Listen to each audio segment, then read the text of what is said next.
This morning, the Conservatives are coming forward with what they say should happen next. The Shadow Home Secretary, Chris Philp, joins us on the line. Morning to you, Mr. Philp. What sort of inquiry do you want to see, and how different would that be from what the government are trying for? Good morning, Nick. Well, look, the main thing is the government 6 months ago were forced into a U-turn. They never wanted to have this inquiry in the first place. They were dragged kicking and screaming. Here we are, half a year later, and they have done basically nothing. And their failure makes them complicit in the cover-up of these appalling crimes. We think they need to get on with it. They need to appoint a judge to chair this inquiry. And it needs to have very clear terms of reference. So later on this morning, Kemi Badenoch and I, together with survivors and their families, are going to publish a terms of reference that we have developed with survivors and their families, just to show that this can be done. It doesn't need to take half a year.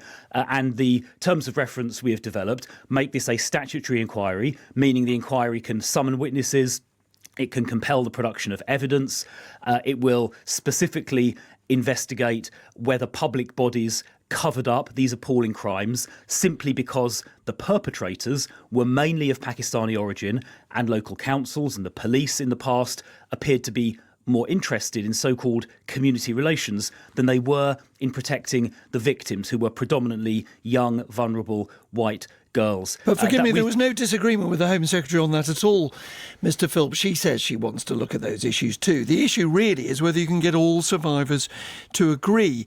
You say that your proposal has the backing of survivors. I suspect it's one group of survivors, isn't it? Because 4 resigned from the government's panel. 5 others said they would resign if you got your way, and the Safeguarding Minister, Jess Phillips, was pushed out of her job. So have you got all survivors signed up to your proposals? Well, we've got a significant group of survivors signed up to our proposals. So you haven't got all? Well, I mean, obviously there are hundreds of survivors, obviously. No, there are 20 on a national panel that was appointed to do this. 4 resigned, 5 stayed in post. So you've clearly just taken the side of one group of these survivors. Look, I mean, we actually don't know who the other 5 are because their names are rightly private. But look, the main one point, of them has gone public with a letter, so we do know. Well, one of them. The main point, Nick, is that half a year ago, we forced the government into a U-turn. 2 days before a vote in Parliament, they did a complete U-turn. Keir Starmer, by the way, started off smearing campaigners as being on a far-right bandwagon for even calling for this inquiry. So Keir Starmer and Labour never wanted this inquiry in the first place. Let me finish the point. No, I won't let you finish the point because you're going backwards when you said you wanted to go forward. Let's look forward. We're trying to get an agreement on an inquiry, and the man who withdrew from the process of being appointed as chair of that inquiry, when you said the government were doing nothing, they were in fact appointing someone to do the job. He said, and I quote, "We have a problem with political opportunism and point scoring." Isn't that what we're seeing this morning from you, No, Mr. Philp? absolutely not. No, we have constructively come up with quite a long and detailed terms of reference. We've developed it very carefully, consulting with a number of survivors and their families. So we're trying to be constructive.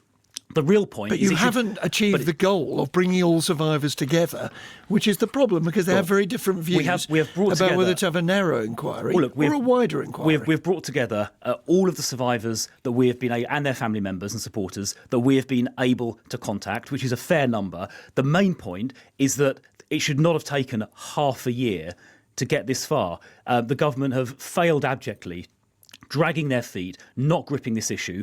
And half a year has passed and essentially nothing has happened. And that is completely unacceptable because we need to get to the truth. And the individuals in the police and local councils who deliberately covered up these crimes because the perpetrators were mainly of Pakistani origin and the victims were mainly young, vulnerable white girls, they covered that up and no one has been held to account. Yes. And this can't continue to be Well, it'll delayed. continue a lot longer under your proposal, won't it? Because having a judge-led inquiry, which is not the government's position, will take much longer, cost much more money, and mean that change is made, if it is made, many, many years later than it might otherwise be done.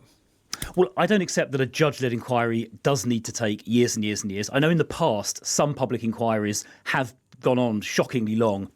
And that's why our terms of reference are clear.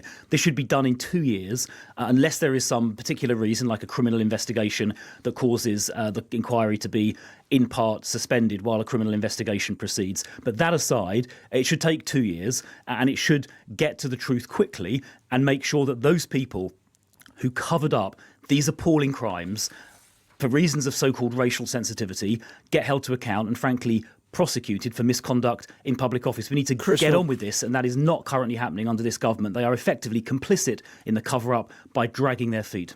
Shadow Home Secretary, thank you for joining us.